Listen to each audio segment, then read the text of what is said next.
Cuenta la leyenda que un bon dia de tardor A la costanera ciutat de Dénia, l'alumnat de quarta del Col·legi Públic Pou de la Muntanya es va trobar pel camí a la classe de mostres d'infantil 5 anys.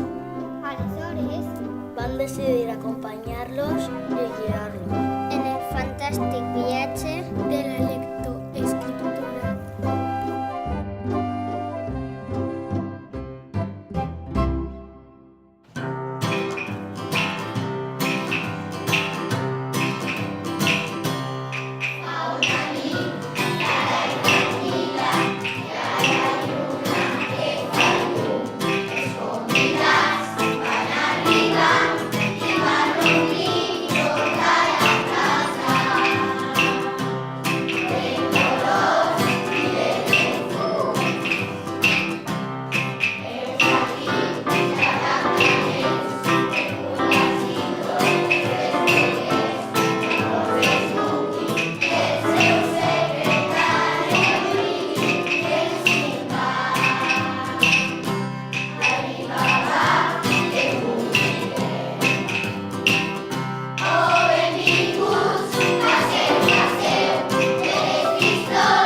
I així, jugant, ballant, pintant, cantant i contant, tots els nostres personatges es van endinsar per sempre en un món màgic, ple de lletres, paraules, contes, faules, llegendes. I van ser molt feliços i van menjar gamba de dénia, Panses de Jesús pobre. taronges de la rectoria. per això Això ja és una altra història.